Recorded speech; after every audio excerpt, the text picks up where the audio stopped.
Como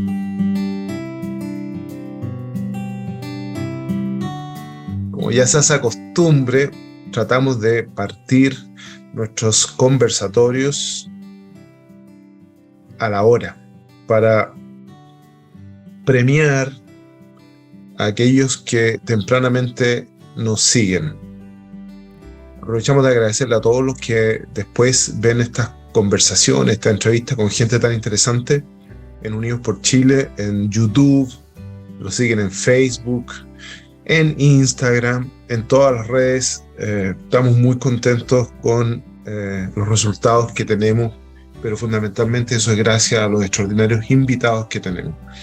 Hoy día nos vamos a repetir el plato con un abogado que además es profesor de Derecho Constitucional, y como él me tira las orejas porque él dice: yo no soy académico, porque yo hago tribunales, por lo tanto yo me arremango y voy a donde las papas queman y en donde las cosas ocurren de verdad y no en la pizarra. Y de hecho, en el preámbulo estábamos conversando y yo le decía: esto es como los gerentes PowerPoint, de esos gerentes que te hacen unas presentaciones maravillosas del cómo deberían ser los mercados, cómo deberían ser en las empresas determinados flujos organizacionales, pero cuando tú le preguntas si efectivamente ellos han hecho algo de eso y te dicen que no, te das cuenta que es mucha teoría y poca práctica. Don Germán Concha, a quien agradecemos una vez más que esté con nosotros, y vamos a tratar de sacarle, ya que estamos en tierra derecha, el máximo provecho hoy día. Germán, quiero partir por una cuestión muy simple. La expresidenta de la convención, la señora Loncón, se manda la siguiente expresión. Dice, con respecto a la potencial expropiación, dice: si usted quiere, lo expropian, y si no quiere, no lo expropian. Eso, puedo estar equivocado, pero es un absurdo, porque el concepto de expropiación tiene que ver precisamente que va contra tu voluntad, en el cual tú tienes el derecho a patalear y negociar un determinado precio, pero hay una voluntad de un ente público que decide que efectivamente lo que es tuyo deja de ser tuyo. Entonces, ¿qué hay de cierto en que la presidenta de la Convención Constitucional se manda esa frase? ¿Tiene razón ella o no tiene razón? Bueno, en primer lugar, muy buenas tardes, casi noche ya a todos. Muchas gracias, Ricardo, por la invitación. Muchas gracias a Unidos por Chile de poder estar nuevamente conversando sobre este tema de la mayor importancia, tal como tú decías. A ver, efectivamente es un error grueso porque es salir de la lógica de la expropiación. Voy a usar una explicación que no es técnica, mis amigos académicos me van a decir que no está bien, pero para que se entiendan fácil. La expropiación es una venta forzada, es lo más parecido a una venta forzada, en que la ley reemplaza la voluntad del vendedor. Cuando tú tienes una venta, lo que tienes que hacer es poner de acuerdo al que compra y al que vende, en dos cosas fundamentalmente: en el precio, en cuanto va a ser el precio de eso que vas a vender, y en la cosa que estás vendiendo. Pero eso supone que hay un acuerdo básico. Ambas partes quieren vender. Una quiere vender, la otra quiere comprar. Se juntan esas dos voluntades, se hace la operación. La expropiación es un mecanismo que prescinde de la voluntad del vendedor, porque entiende que hay un interés público en hacer eso. El ejemplo más usado: necesito construir un camino, y para construir un camino tengo que pasar por un campo tuyo. Si me pongo a negociar, tú me puedes decir: no, Germán, que mi campo es tan bonito, en fin, yo lo tengo preparado para otra cosa, pero te digo: ¿sabes qué, Ricardo? Lo siento, pero el camino tiene que pasar por aquí, porque es la única parte donde puede pasar, hay un interés público, perfecto. Entonces, la ley es la que reemplaza tu voluntad y te dice: señor, usted va a tener que vender. Ahora, le vamos a pagar lo que esto vale, vamos a chequear, etcétera. Y no le vamos a apropiar todo, sino que lo que se necesita para esto, en fin. Pero por definición, la expropiación supone que el vendedor, tú no le preguntas si quiere, sino que lo que tú haces es decirle: hay un interés público, vamos a proceder a expropiar. Lo que hace la Constitución actual, el ordenamiento actual, es que te garantiza que te van a pagar el precio de mercado de lo que te están expropiando. Y eso es lo que el texto propuesto no tiene. Eliminó esa regla, la cambió por un precio justo, y esa discusión puede ser de verdad infinita. ¿Qué significa precio justo para estos efectos? Obviamente, porque la justicia va a depender del prisma en que se le mire, porque evidentemente el organismo público va a determinar, dado que es un bien común el que yo estoy persiguiendo, voy a tratar de pagar lo menos posible, y probablemente quien es objeto de la expropiación va a decir, sí, pero en esto aquí me están pasando por el aro, porque resulta que el de al lado, la hectárea cuesta 10 y usted me está pagando 1. Pero nuevamente el organismo público va a decir, sí, pero ese es el precio justo. Además que Por lo nosotros tanto, tenemos, perdón, Ricardo, nosotros tenemos una muy triste historia en esta materia, que es la expropiación de la gran minería del cobre. Porque cuando se expropió la gran minería del cobre, lo que se hizo fue decirle precisamente a las empresas extranjeras que tenían esos yacimientos, sabe que nosotros entendemos, nosotros el Estado de Chile, entendemos que usted ha tenido utilidades excesivas en los últimos años. Yo voy a definir cuáles fueron esas utilidades excesivas, yo Estado, obviamente, y se las voy a descontar del precio, para pagarle un precio justo. Entonces ya hay memoria de que en Chile el precio justo ha significado, o no decir precio de mercado o valor económico, ha significado una manera, como dices tú, de rebajar artificialmente. Por eso la norma vigente dice el daño patrimonial efectivamente causado, para evitar todas esas cosas. Y esa es la norma que se elimina. Perfecto. Dado esta explicación, Germán, que tú tan claramente expresas, me caben solo dos posibilidades. O que la presidenta de la convención no sabe lo que se está aprobando, o que ella está desinformando, porque claramente no puede mandarse esa declaración. ¿No? Me parece extraño, digamos. De hecho, ha sido absolutamente criticada, y hoy día un propio diputado del Partido Socialista señala que efectivamente eso es una fake news gigantesca. Que si usted no quiere que le expropien, pero la institución pública sí lo desea, lo van a expropiar sí o sí, a un precio justo. Esto establece la Constitución que se nos está proponiendo. Déjame pasar a otros temas que me parecen importantes. Ya se terminó la armonización de la Constitución. Por lo tanto, el texto es el texto y ya no tiene ninguna modificación. Supongamos que efectivamente este texto fuera aprobado por la mitad más uno de quienes concurren a votar. ¿Cuánto tiempo, en teoría, nos demoraríamos en preparar todo el articulado legal, si es que eso fuese posible, para que la Constitución entre en plenitud en todas las áreas, fundamentalmente las áreas de los derechos? A ver, lo que pasa es que ahí hay un tema, algo comentábamos la vez anterior, digamos, probablemente lo más complejo en estos casos son las disposiciones transitorias, el ajuste normativo que tú tienes que hacer para que lo nuevo entre en vigencia sin generar una especie de crisis con lo que ya existe. Porque, a ver, no existe solo Constitución, el ordenamiento jurídico es mucho más grande y mucho más complicado que eso, entonces tienes que preocuparte de que eso coincida. Y este texto tiene varios problemas. Primero, es un texto muy farragoso, como se siente, es muy, hablando en chileno, muy latero, reitera muchas veces, más allá de lo que opinas del contenido, reitera muchas veces, es un poco confuso, está mal redactado, el castellano no es precisamente el más claro. Entonces, no solo vas a tener un problema de calce con el ordenamiento vigente, sino además un problema de interpretación. Es un texto que genera una gran cantidad de problemas de interpretación de su propia normativa, digamos. Imagínate cuando eso tengas que juntarlo con la normativa existente, tienes que hacer que esto ensamble, eso va a ser muy complicado y requiere una ingeniería de detalle, diría uno, muy cuidadosa de ir haciendo todas esas normas que permitan instalar nuevos entes, hacer los ajustes, crear, en fin, todo ese proceso es muy complicado. Hoy día conversábamos, aparece una noticia porque quiero poner cosas reales que ocurren, digamos, que el plan regulador del Quisco, el Quisco, la comuna que queda aquí entre Algarrobo y el Tao, muy cerca, 1 hora, dos comunidades de pueblos originarios han impugnado eso, porque ellos dicen que son ellos de alguna manera los que tienen que, esto es noticia de MOL, para que todos la consulten y la vean, ellos tienen que determinar eso. Y eso es con la constitución actual. ¿Qué es lo que viene para adelante con las nuevas atribuciones o las nuevas facultades o el nuevo poder que se otorga a los pueblos originarios fundamentalmente con los escaños reservados fundamentalmente en todas las instituciones?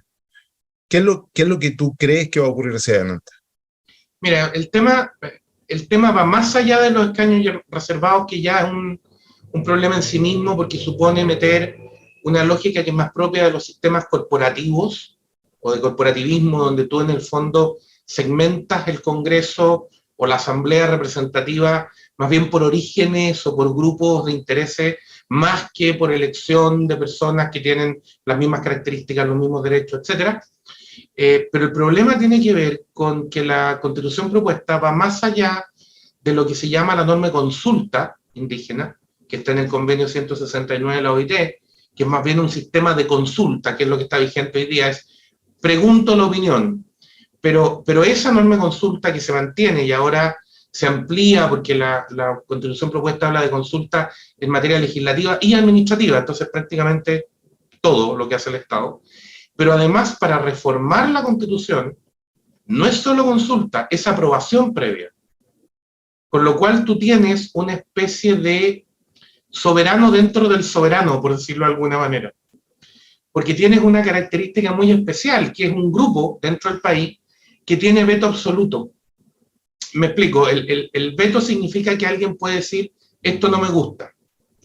Aquí más, pero déjame entender, porque hay algo que parece que no está quedando claro. Eso significa que la actual constitución, la que se está proponiendo, establece un grupo particular de chilenos que se autodesignan o denominan pueblos originarios, ¿tienen derecho a veto con respecto a todo el resto de la población? ¿Eso Sí, es así? en la práctica funciona en esa lógica por lo siguiente. Lo que dice la norma, ahora hay una serie de teorías de interpretación para tratar de decir que no dice eso, pero lo que dice es que tú tienes que obtener el consentimiento previo, libre, informado de los pueblos originarios en todas las materias que los afecten. Entonces ahí ya hay una tremenda discusión en qué es una materia que lo afecte, porque tú podrías perfectamente bien decir que como los pueblos originarios son agrupaciones de personas, al final todo los afecta, porque todo lo que tenga que ver con el andamiaje institucional lo afecta, no es solo el diseño de la autonomía territorial indígena, es todo lo que tenga que ver con cualquier institución o con cualquier norma los va a afectar. ¿Y por qué decía que es una situación especial? Porque el veto absoluto, es decir, la capacidad de alguien de bloquear una decisión institucional e impedir que se haga, corresponde exclusivamente al soberano en su sentido más propio, digamos, los reyes antes de que las monarquías fueran constitucionales. Pero en un sistema normal, como los conocemos hoy día, sea una república, sea un sistema de monarquía constitucional, tú lo que tienes es que, por ejemplo, supongamos que el Congreso aprueba una ley y al presidente de la República no le gusta esa ley, no está de acuerdo. El presidente de la República puede, con el sistema actual, vetarla, es decir, ¿sabe qué? No estoy de acuerdo. Pero el Congreso puede superar ese veto aumentando el número de votos. Requiere una mayoría más alta y entonces si el Congreso logra un acuerdo con más votos, le gana al presidente, por decirlo así. ¿Por qué? Para asegurarse de que nadie tenga una suerte de, ¿cómo decirlo?, como de botón rojo que pueda apretar y decir, porque no me gustó, perdón la explicación, pero es gráfica, me llevo la pelota para la casa. Me llevo la pelota para la casa y no se juega más. Ahora dejaste a alguien que se puede llevar la pelota para la casa. O sea, en la actual constitución propuesta, en la que vamos a votar el 4 de septiembre, los pueblos originarios tienen un botón rojo. Tienen un botón rojo, claro. Es decir, los pueblos originarios obtendrían un poder superior a cualquier otro que haya tenido durante la historia democrática en nuestro país. Serías una especie, esto me van a decir que está mal técnicamente, pero para graficarlo serías como un soberano dentro del soberano. Ok. Que es una cosa rarísima, que alguien tenga esta potestad de decir, mira, sin mi consentimiento no se puede hacer. ¿En alguna otra constitución moderna de un país que mira hacia el futuro existe este tipo de situación?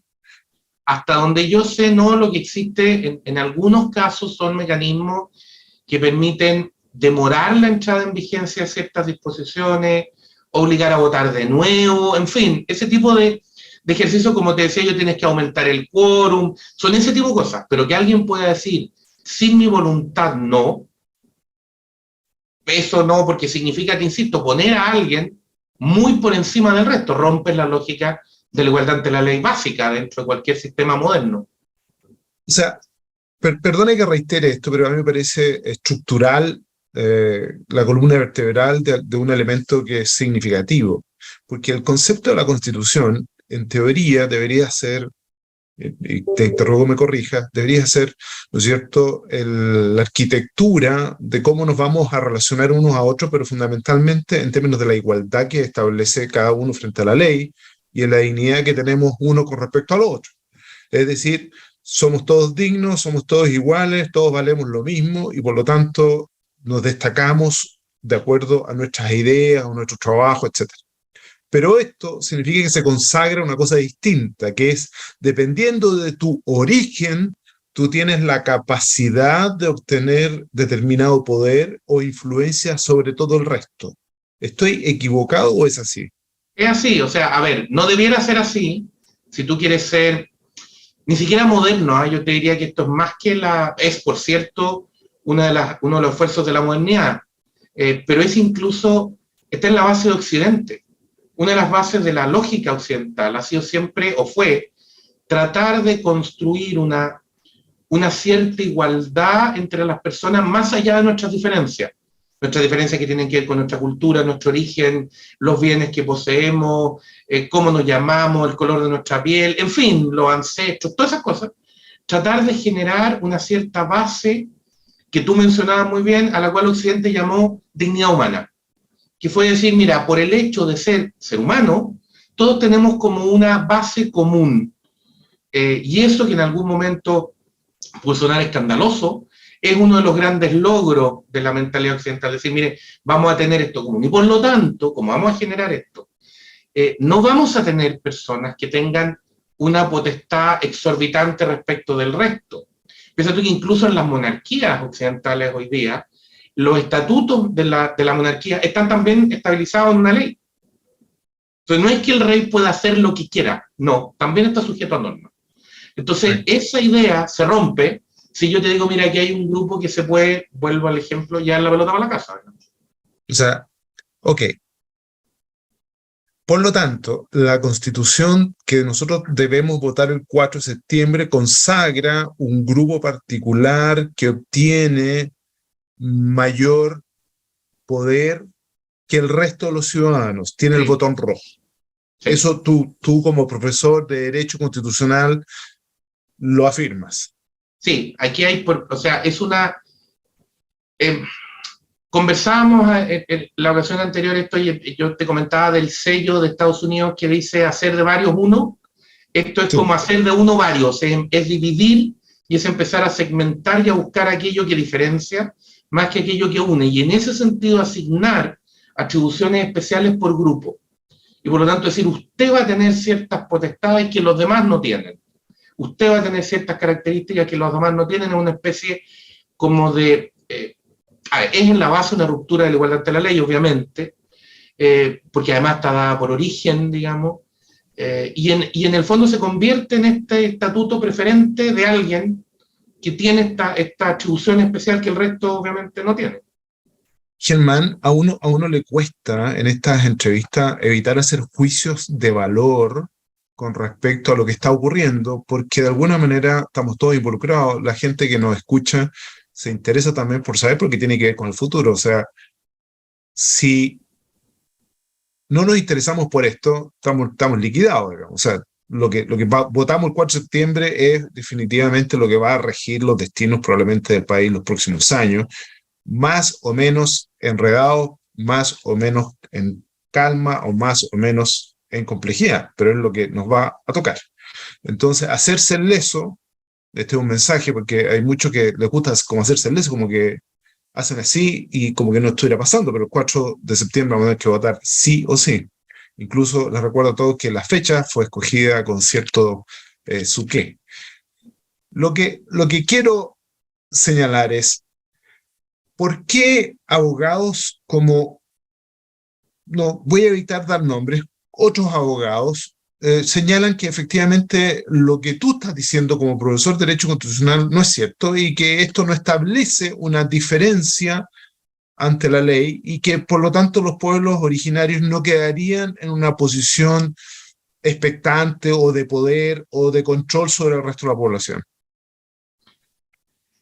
Yo diría que hay, sin asignarle intenciones a nadie, digamos, pero hay varias respuestas posibles que yo creo que confluyen. Una es, más que no querer ver, yo te diría que una suerte como de buenismo, por usar una etiqueta, de tratar de decir, no, mira, si esto no es tan terrible, si esto no va a funcionar así, si en realidad se va a leer de otra manera, entonces no sé qué, tú dices, ya, pero el texto no dice eso. O sea, tiene, volviendo a las fórmulas, tiene demasiados if, como para que sea cierto, digamos.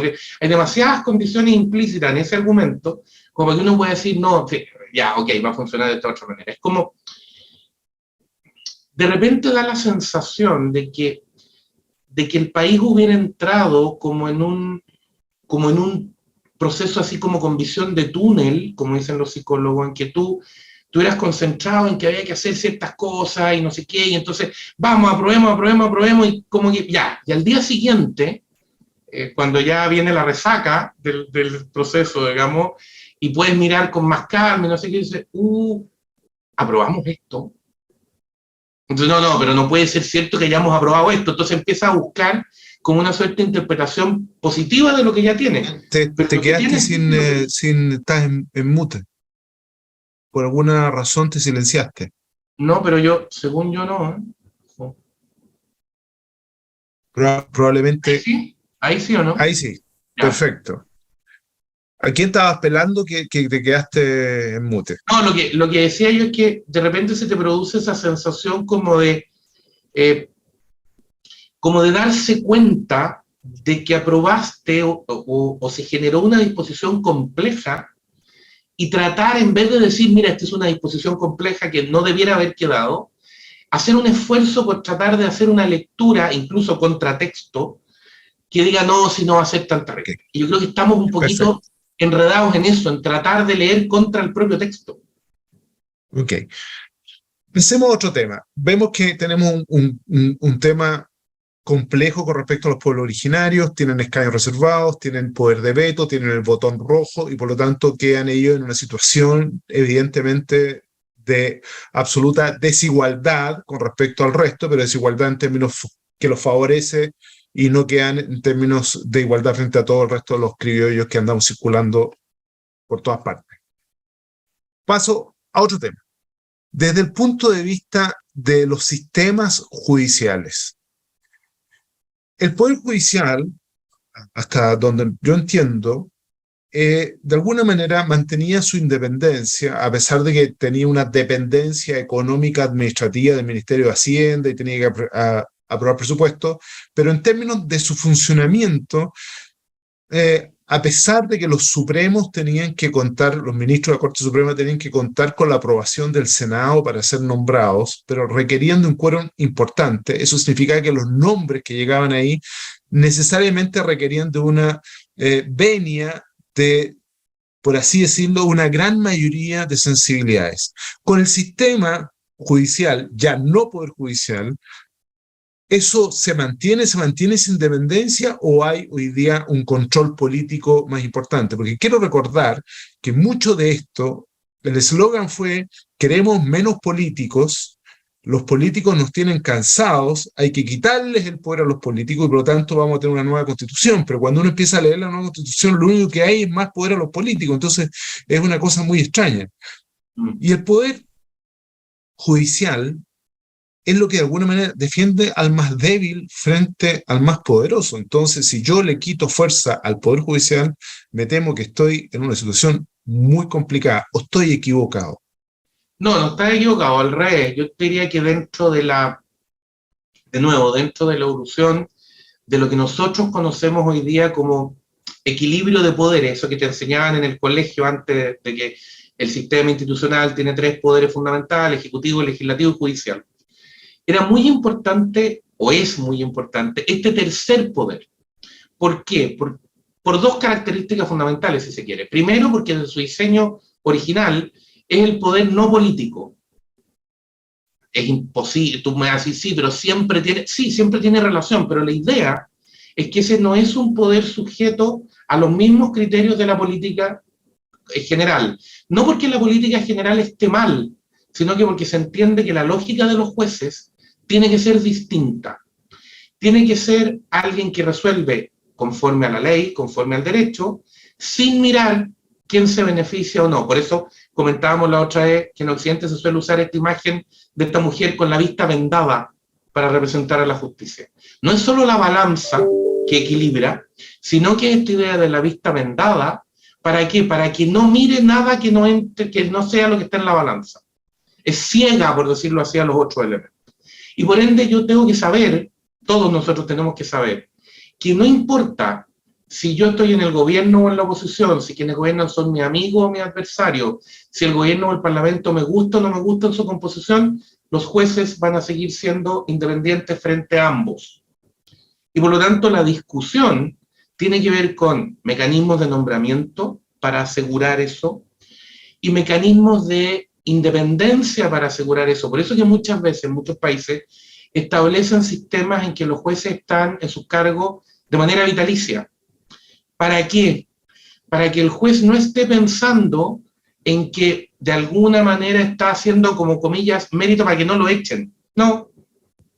Él está, o la persona que está en el cargo tiene causales de cesación muy estrictamente definidas, es una estructura que tiende a defender esto, y por eso es tan complejo cuando tú empiezas a desarmar esa estructura, porque la pregunta es, habitualmente te dicen, no, es que queremos mejorar el sistema judicial, ya, pero el poder se lo está pasando ¿a quién? ¿Quién está teniendo control respecto a los nombramientos, a la calificación, a la destitución? ¿Quién asume esos poderes? Porque si esos poderes los empieza a asumir, por ejemplo, la mayoría del Congreso, tengo un problema. Tengo un problema como sociedad, ¿no? Independientemente de quién sea la mayoría del Congreso. Por supuesto. Por supuesto. Y en la nueva Constitución, ¿qué es lo que está propuesto? Lo que está propuesto es que tú haces dos cosas. Primero, desestructuras esto como un poder de los tres clásicos, dejas de hablar de poder judicial, hablas de sistemas de justicia y entonces tú empiezas a decir por qué ese énfasis o esa insistencia en cambiar los nombres si los nombres tienen carga. Y una de las cargas simbólicas, históricas, es que el poder judicial sea equivalente en relevancia, en importancia a los otros dos. Después descubres que te dicen además que no pueden haber tratos honoríficos, no puede haber nada jerárquico, entonces estás como desmontando la lógica tradicional del sistema de tribunales, que es una lógica piramidal, y pones sobre los tribunales a un Consejo de la Justicia, que es el que va a hacer los nombramientos, que es el que va a tener la capacidad de destitución, etcétera, que va a tener un fuerte componente designado por el Congreso, el equivalente a Congreso actual, digamos. Entonces tú dices, lo que se está haciendo es transferir potestades de un lado a otro, pero además con una diferencia, que hoy día todos esos nombramientos, porque tú me puedes decir, sí, pero hoy día los nombramientos pasan por el Congreso. Sí, pero se exige un quórum muy alto para asegurar precisamente lo que decías tú, que el nombramiento sea fruto de un acuerdo amplio. Y por lo tanto no pueda ser una situación en la que una mayoría transitoria diga, ya, yo nombro a todos mis jueces del lado mío. En cambio ahora lo que va a hacer es a un sistema que va a estar controlado con una fuerte intervención de entes que van a operar por mayoría simple, no con estos acuerdos, no con estos quórum altos. Entonces vas a tener un problema, o puedes tener un problema muy grande respecto a los jueces.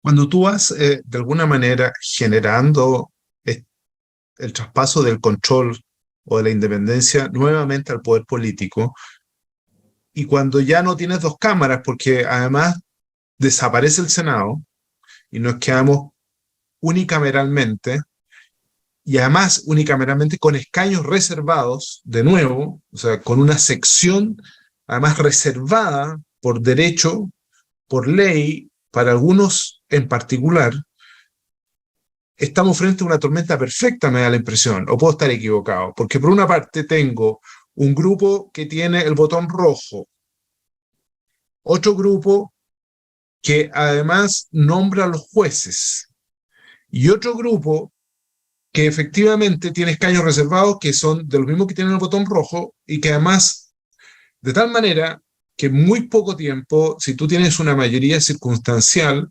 puedes tener absolutamente control total del sistema político, público y financiero del país. ¿O estoy equivocado?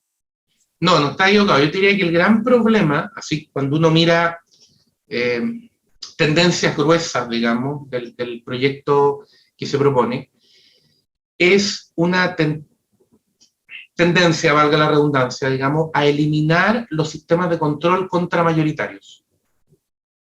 En circunstancias, a eliminarlos o a reducirlos considerablemente. En circunstancias que las constituciones son, en muchos sentidos, un mecanismo contramayoritario. Lo que hacen es decirle a la mayoría, mire, independientemente de la mayoría que usted tenga, hay ciertas cosas que usted tiene que respetar.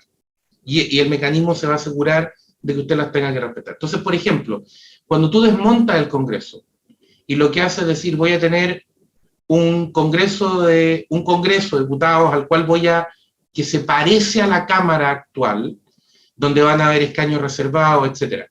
Y voy a tener una suerte como de asamblea o de Cámara de las Regiones, que tiene algunas cosas parecidas con el Senado, pero no es exactamente igual al Senado actual, no conforman el mismo ente, no todas las leyes son revisadas 2 veces. Lo que estoy haciendo es reforzar el poder del que obtiene la mayoría en la Cámara Baja, en el equivalente a la actual Cámara de Diputados. Pero el que obtiene la mayoría simple, o sea, basta con tener un voto más simplemente.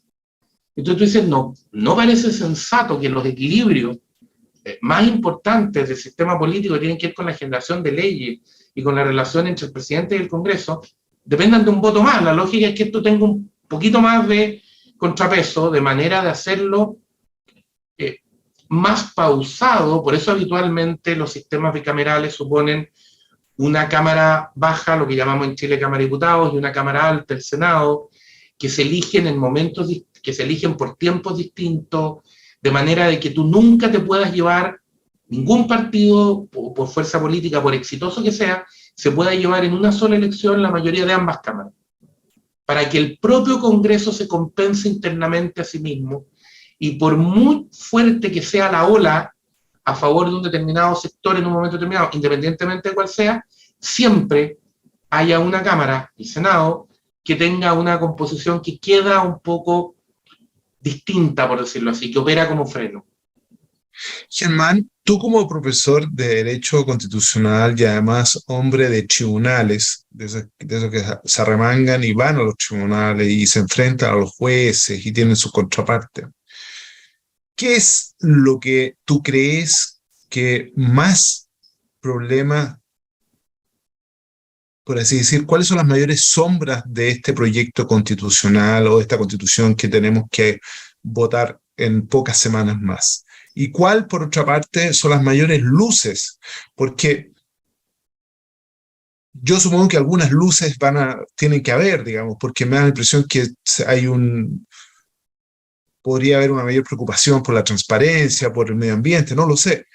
Ilústranos un poco para tú, como experto en la materia, cuáles son las sombras y cuáles son las luces de lo que vamos a votar. A ver, yo te diría que en lo complejo o en lo más negativo, lo primero es el tema de la plurinacionalidad. Yo creo que es una cuestión muy peligrosa, por lo que comentábamos al principio. Las constituciones tienen que ser reglas en las que nos encontramos, no reglas que nos dividen. Entonces, una lógica que lo que hace es desarmar o buscar una manera de desarmar un país y desconocer el esfuerzo de Chile por constituir un país en torno a una nación, en torno a que todos nos sintamos parte de lo mismo. La idea de nación puede sonar muy abstracta, pero se utiliza para tratar de graficar una idea que es bien importante, que es la idea de que los que estamos hoy día no estamos solos en el sentido de que estamos aquí porque hubo alguien antes, y también tenemos que pensar en los que vienen, en los que vendrán mañana. O sea, la idea tiene que ver con que Chile no sería Chile si no fuera por O'Higgins, Carrera, Prat, en fin, si no fuera por nuestro pasado, por quienes estuvieron antes que nosotros, pero tampoco, así como no empieza con nosotros, tampoco termina con nosotros. Nosotros tenemos que pasarle la posta a los que vienen, y esa idea de continuo es una de las razones para las cuales se usa el concepto de nación. Entonces, cuando tú empiezas a dividir eso y empiezas a poner grupos de espaldas entre sí, no le estás haciendo bien al funcionamiento del país, digamos, obviamente. Yo diría que otro tema muy complejo es la eliminación del Senado, porque significa una desestructuración de la relación al interior del Congreso y de la relación entre el Congreso y el presidente, que es particularmente compleja y que es muy peligrosa. Yo también mencionaría esto que comentábamos recién de desarmar ciertos elementos contramayoritarios que son muy importantes. Tú siempre tienes que pensar que las reglas tienen que funcionar y tienen que darle garantías a todos, no solo cuando a ti te toca gobernar. Tienen que darte garantías cuando tú eres oposición, de que el gobierno no va a poder hacer lo que quiera en el buen sentido de la palabra, pero también tienen que dar garantías de que incluso cuando a ti te toque ser gobierno, tampoco vas a poder hacer lo que quieras. También van a haber unas ciertas reglas que van a actuar como freno, porque como ningún ser humano es perfecto, el riesgo de corrupción, el riesgo de equivocarse, están en todos nosotros. Si no es, nadie puede decir yo soy inmune. Entonces, como nadie puede ser inmune, el sistema tiene que estar diseñado para eso. Entonces, cuando empiezas a sacar esos contrapesos y no los reemplazas por algo equivalente, probado, que además tenga que ver con la tradición histórica del país, si las constituciones no se escriben en el vacío, no se escriben para una comunidad teórica que no tiene historia, que no tiene instituciones, que no existe, no, se escriben con historia, con aprendizaje histórico. La Constitución vigente tiene muchas cosas que son aprendizaje de la historia de Chile. Y por lo tanto tú puedes decir, mira, esta institución no me gusta, la quiero cambiar, pero hay historia para ir aprendiendo de lo que se intentó, de lo que se quiso hacer, etc. Entonces, yo diría que ahí hay otro tema muy complejo y de los más graves, digamos, para el funcionamiento del sistema político en el largo plazo. Estos equilibrios desarmados, por decirlo de alguna manera. O sea, ¿tú crees que con esos elementos estructurales hay riesgo de que el país que conocemos desaparezca como país que conocemos y probablemente aparezcan otras cosas distintas? Probablemente Chile sigue siendo Chile, aunque tampoco lo sabemos porque los países incluso cambian hasta sus identidades. Turquía acaba de cambiar su nombre, hay 30 países que han cambiado, capaz que terminemos con un nombre distinto. Y esto que parece como medio absurdo, se transforma en realidades cuando efectivamente no existen los contrapesos, no existe la sabiduría para determinar qué es lo que es importante y qué es lo que no. Ok, riesgo concreto, inmensos de que tengamos problemas, pero ¿y cuáles son las luces? A ver, yo diría que hay cosas en el proyecto que son interesantes, pero que están mal logradas, me parece a mí. Y que en el fondo da la impresión de haber tenido una idea interesante, pero que como que se desarmó. Por ejemplo, el proyecto tiene la idea, la propuesta, de que todas las leyes inician su tramitación por la Cámara Baja, el equivalente, digamos, y por lo tanto uno podría decir, esa es una idea interesante, que la Cámara Baja sea siempre el donde parten las leyes y el Senado sea siempre el revisor. Hay países que lo tienen así, no es una mala idea, tiene una serie de... Está bien, pero como desarmaste el Congreso, eliminaste el Senado, generaste una Cámara de las Regiones que no es propiamente el Senado, todo lo bueno que podía estar en la idea está tan mal armado al final de cuentas, que tú dices, no, ¿sabes qué? No era mala la idea, yo insisto, ahí creo que hay un punto que es interesante, pero que se frustra en la manera de hacerlo, digamos. Yo entiendo, Okay. de la misma manera, por ejemplo, que hay, detrás de este proceso constituyente, uno de los argumentos que se dio es, queremos que hayan más derechos garantizado en la Constitución. Y eso tiene dos grandes problemas, ¿eh? Uno, el riesgo de la confusión entre lo que me gustaría que fuera y lo que puede ser considerado un derecho.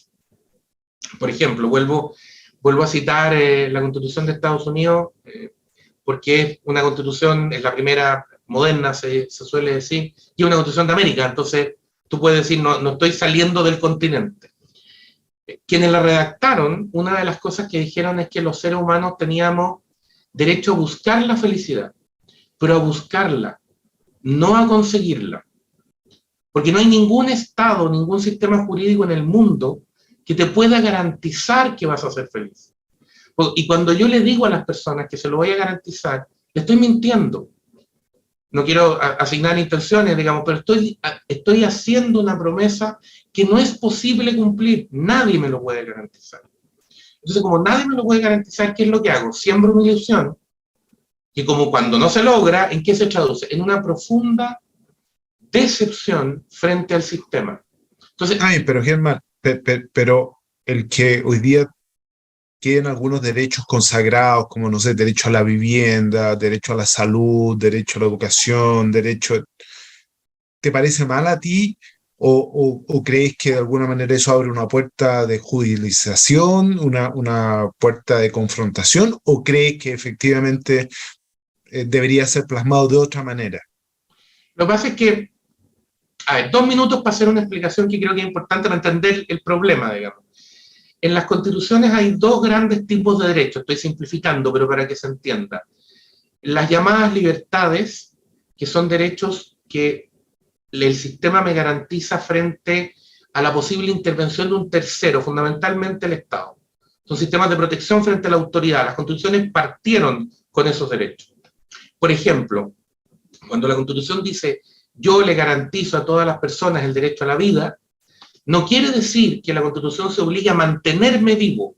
Quiere decir que la Constitución garantiza que nadie me va a matar.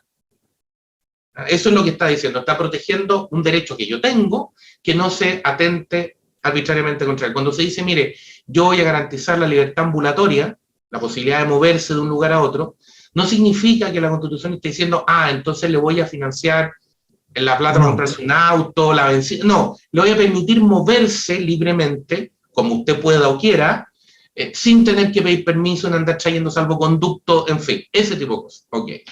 Esos son los llamados derechos de primera generación o las libertades. Pero hay los derechos de segunda generación, que son los que se suelen llamar derechos sociales, que ahí está lo que mencionabas tú, esta vivienda, ahí esta educación, ahí esta protección de la salud, etc. Que son distintos. Lo que buscan es garantizar unos ciertos niveles mínimos o unas ciertas igualdades mínimas que se consideran necesarias para proteger la dignidad de las personas. En términos de decir, si yo no tengo una salud o una protección de la salud básica, entonces no puedo ejercer mi libertad. Si yo no tengo, en fin. Pero todos sabemos que, de nuevo, el Estado no puede decir, yo te voy a garantizar la salud, porque no puedo eliminar la enfermedad. Puedo garantizar sistemas de protección de la salud, puedo garantizar un sistema que va a tratar de generar medicamentos o tratamientos, etc. Pero no le puedo decir a las personas, usted no se va a enfermar nunca, porque esa garantía no existe, no es dable. Entonces, uno de los problemas que tiene la Constitución cuando genera esto, es decir, tengo que tener cuidado con que el derecho esté diseñado como derecho, como algo por lo tanto exigible, reclamable, no como una expectativa o como algo que me gustaría que fuera, pero más bien una expectativa político-social. Y segundo, tengo que definir el alcance, porque es algo que hay que hacer. Tú dices, derecho a la vivienda, ya. ¿Qué vivienda? ¿De cuántos metros? ¿Con qué características? ¿De qué tipo? ¿Hasta dónde? Derecho a la educación, ya. ¿Qué educación? ¿Cuánta? ¿En qué lugares? ¿Puedo reprobar indefinidamente todos los cursos o el sistema me puede decir, mire, no, usted tercera vez, entonces ya no le financio? Esto se puede, no se puede. Tienes una serie de restrictores, definiciones necesarias para que esto pueda ser operativo. Entonces, por momentos tú dices, de nuevo, puede haber una muy buena intención en querer mejorar las condiciones de vida de las personas, pero cuando tú te olvidas que trabajas con realidad, no con sueños, lo que puede estar haciendo es ofrecer imposibles y entonces después generar una tremenda desilusión cuando la gente se dé cuenta que en realidad esos imposibles no se podían lograr porque no se podían lograr simplemente porque son imposibles. Entonces no es que tú estés gradualmente avanzando, es que estás prometiendo lo que no puedes hacer. Perfecto. Germán, y dado eso, entonces, en los riesgos, va a ir poniendo las cosas en blanco y negro, porque no sé si lamentablemente, pero la decisión del 4 de septiembre es dicotómica, sí o no, nomás, punto. Si es que efectivamente la gente quisiera obtener mejoras reales, avanzar en algunos derechos, avanzar en algunas cosas de la modernidad, ¿qué es lo que suena más factible? Eh, ¿Rechazar la Constitución y modificarla o nombrar un comité de expertos o buscar una alternativa para crear una nueva Constitución? ¿O aprobar la Constitución que se sugiere y después reformarla? A ti, desde el punto de vista político, yo lo tengo claro y probablemente los auditores también lo tendrán claro, pero yo, desde el punto de vista de la cosa procesal, desde el punto de vista de la cosa constitucional, ¿qué es más factible según tú? Efectivamente, rechazar para construir algo nuevo o aprobar para reformar. Porque lo que uno ha escuchado es que si se aprueba, ya esta cuestión no hay cómo reformarla porque tiene tantos candados chinos que efectivamente es imposible. Pero también, desde el apruebo, dicen, sí, pero la gente que va a votar rechazo, de alguna manera en el pasado no quiso generar cambios. Entonces, pero esa es una cosa política, pero desde el punto de vista de la Constitución, desde la factibilidad de la ley, ¿qué crees tú que es más factible? A ver, lo que pasa es que yo te diría es bien curioso que a uno le digan, mire, ¿sabe qué? En realidad esta propuesta es mala, pero entonces, porque cuando a mí me dicen apruebe algo para cambiarlo, en el implícito de esa frase es, esto es malo, porque si fuera bueno, no me dirían apruebe para cambiarlo, dirían apruébelo porque es mejor. Como no me pueden decir eso, me dicen, no, apruébelo para cambiarlo. Entonces me dicen, a ver, pero ¿qué sentido tiene aprobar algo que de entrada me están diciendo que es malo? Porque hay que cambiarlo. Entonces, ¿para qué me doy la vuelta, en el fondo, por un sistema que ya sé que es malo? Porque su propio defensor me lo dice, me lo reconoce al decir apruebe para reformar. Bueno, entonces usted mismo no cree en esto, digamos. Que tiene además estos defectos graves que decíamos tú, porque tú tienes certeza solo de la prueba propiamente tal, pero te compras un modelo que tiene una serie de problemas de reforma. El que exista botón rojo te genera un problema porque hay veto respecto a esa reforma. El que si no obtiene 2/3 tenga que pasar por plebiscito te genera una complicación adicional. El que te genere o el que te instale un Congreso desarmado, sin Senado, el que tengas todo, porque eso se va a tener que instalar mientras hacen la reforma. Entonces, todo un proceso de desarmar lo que hay, poner otra cosa para volver a desarmarla, entonces no entiendo. De verdad esa vuelta no la entiendo. Sobre todo si tú ya tienes una decisión tomada por el país, me parece en el plebiscito de entrada, en el sentido de que era una constitución nueva. Y creo que, desde esa perspectiva, la iniciativa que está en tramitación en el Congreso, presentada por la senadora Rincón y otros parlamentarios más, apunta precisamente en ese sentido, en bajar el quórum, hacer más fácil la reforma de la actual, de manera de decir, mire, no es necesario comprarse este enredo para poder resolver lo que usted quiere resolver, que es como decir, ¿para qué se mete en una camisa de fuerza si lo que usted quería era una cosa distinta? Yo creo que ahí hay una pequeña confusión en ese sentido, porque la pregunta del 4 de septiembre no es una pregunta que te devuelva al año 2020, es una pregunta que te dice, este texto que tiene al frente, ¿le gusta o no le gusta? No, no me gusta, listo. Sí me gusta, ya está bien, pero ¿por qué le gusta? ¿Qué encuentra positivo? Está bien, pero es una pregunta sobre el texto propuesto. Sin embargo, lo que uno ve y uno discute y desafía a gente que uno conoce, sobre todo que quiere votar a prueba, cuando dice, oye, pero si esta cuestión es mala, definitivamente es mala. Es como que yo voy a comprar un auto nuevo, junté plata, trabajé, voy a la compraventa de autos y el color me encanta el color, siempre soñé ese color negro, me encanta el tapiz del auto, me encanta, pero no tiene freno. Y el sistema de dirección no funciona, pero el vendedor me dice, lléveselo igual, lo trae más adelante y vemos cómo se lo arreglamos. Eso es muy raro. Entonces, pareciera ser que aquí hay una carga, porque técnicamente nadie ha dicho que esta es una constitución de excelencia. Nadie, no, nadie, ni siquiera el más acérrimo defensor puede decir aquí hay principios jurídicos de excelencia. Nadie ha podido decir eso, ni uno solo, ni uno. Entonces pareciera ser que aquí más que buscar una nueva constitución moderna en la excelencia, hay una voluntad política detrás, y ahí te pido a ti que como jurista me digas que más bien aquí, más que una cosa técnica, constitucional, de estructura o de constitución comparada, hay una cosa más bien de orden político de querer reorganizar, refundar, redefinir el país, pero desde una perspectiva más bien política, no técnica. O sea, sí, tú miras la redacción, la propuesta de constitución, tiene problemas desde, lo comentábamos ya, desde la propia redacción.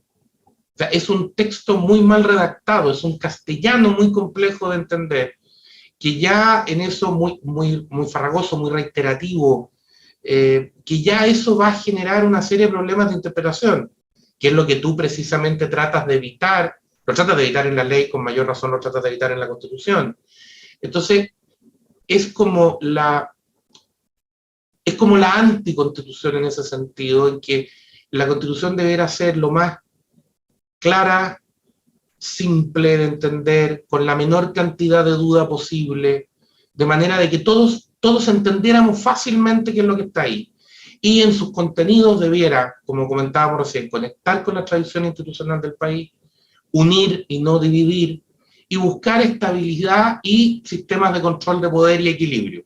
Entonces, cuando tú dices, bajo todos esos conceptos, avanzamos, y tú dices, no, el texto es un desastre, tiene cosas que no se entienden unas con otras, que no funcionan, hay riesgos, hay modificaciones propuestas que son riesgos directos al sistema democrático, a la base del sistema democrático. Entonces, Germán, una pregunta.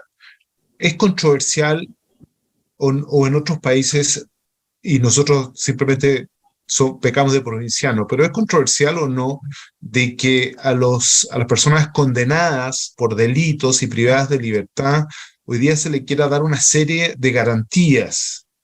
Y a quienes de alguna manera, y eso está expresamente en la nueva Constitución, y a quienes de alguna manera son víctimas, o sea, de la violencia, son víctimas de la inseguridad, son víctimas del terrorismo, no se establece un sistema de protección, es como una cosa media kafkiana.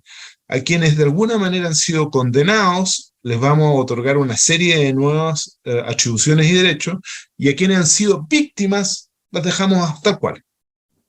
¿Es así o es una caricatura la que estoy haciendo?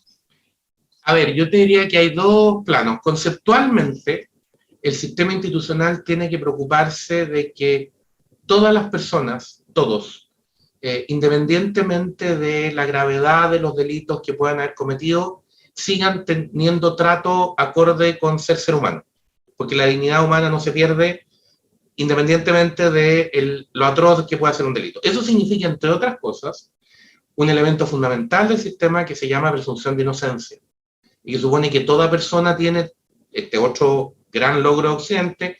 Todos tenemos derecho a que, no solo que se nos presume inocente, mientras un tribunal no diga lo contrario, sino que además a que tengamos derecho a defendernos, a que tengamos derecho a un procedimiento imparcial y objetivo, y a un juez imparcial.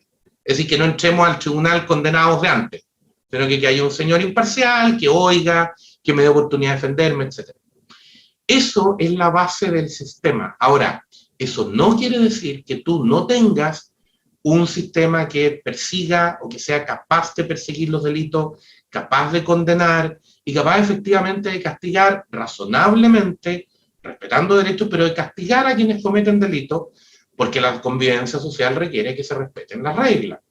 Lo que pasa es que lo que tú lees detrás, más bien, de alguna disposiciones es más bien una cuestión ideológica de no admitir que el comportamiento ilícito se basa en una decisión libre de las personas, sino que es más bien consecuencia de un problema estructural y que por lo social. tanto, claro, que tú en el fondo nunca puedes castigar. Porque nunca hay nadie responsable, porque nunca hay personas que, salvo cuando las conductas ilícitas son cometidas por, comillas, los privilegiados. Pero en el resto de los casos no. Entonces tú generas, de partida con esa visión, una ruptura radical respecto a la igualdad ante la ley y de reglas del juego parejas comunes. Entonces, no es toda esta explicación a dónde quería llegar aquí. El problema no es que la Constitución garantice el debido trato a las personas que son acusadas, juzgadas y a las personas condenadas. Eso tiene que ser y la Constitución existe para eso. Ya dejamos detrás o de lado la idea de la película del Far West en que estaban todos en el bar, de repente decían, ya, vamos y colgamos porque nos parece que es el culpable, y lo colgaban de un árbol. Ya, no, eso no. Eso no, aquí hay jueces independientes, derecho a defensa, etc. Pero eso no quita que el principal deber del Estado, una de las razones básicas por las cuales existe, es hacer cumplir la ley. Y por lo tanto castigar a los que la vulneran, hacer todo lo que corresponde para castigar a los que la vulneran. Y eso significa usar la fuerza pública, perseguir a los que cometen delitos, y no entrar en esta lógica de que hay algunas personas que por ciertas razones, en el fondo no se las puede hacer responsables. Lo que pasa, Ricardo, es que yo creo que el problema que tiene el proceso constituyente en Chile es que partió muy hermanado a la violencia y muy asociado a una visión de que la violencia se había justificado y que había un grupo de personas que en la práctica no tenían otra alternativa, habían roto el esquema democrático, pero en realidad no era grave, etc. Y quedaste como preso de esa lógica. Y eso es lo que se nota en este tipo de visiones, me parece a mí. Entonces, es más bien la necesidad de sacar esa visión ideológica y decir, sí, yo tengo que proteger los derechos de los condenados porque no los puedo tratar como si no fueran seres humanos, pero no puedo olvidar que el Estado tiene un deber fundamental, que es garantizar que las reglas se respeten y por lo tanto asegurarse que quien vulnera las reglas y afecta a otro asume las consecuencias de sus actos. Perfecto. Conforme a la ley, de manera ordenada, etcétera, pero asume las consecuencias de sus actos. Perfecto. A modo de resumen, tenemos entonces una constitución que el 4 de septiembre tiene riesgos importantes para la estabilidad democrática y riesgos importantes para la integridad o el concepto de nación. Tiene algunas luces, fundamentalmente en términos del derecho, que pareciera que no están muy bien redactadas y consagradas y que podrían más bien generar polémica en su aplicación. ¿Qué le dices tú a tus alumnos cuando te dicen, profe, ¿y usted qué va a votar? A ver, yo trato de no dar, más allá de que yo creo que la gente más o menos sabe lo que pienso, pero trato de no decir que voy a votar en clase para que no se diga, en ninguna elección lo he hecho, para que no se diga que estoy usando la cátedra, digamos, electoralmente. Ahora, yo lo que sí trato siempre de plantear qué es lo que yo creo que hay que mirar en estas cosas. Las decisiones, somos adultos, se trata de adultos y por lo tanto hay que hacerse responsable de las decisiones. Eso significa qué es lo que voy a mirar, qué es lo que voy a priorizar cuando analice. Yo te insisto, creo que ahí hay un tema que es muy importante de despejar la pregunta, de entender qué es lo que me están preguntando. ¿Le gusta este texto, sí o no? Esa es la pregunta, por lo tanto, ¿le gusta sí o no?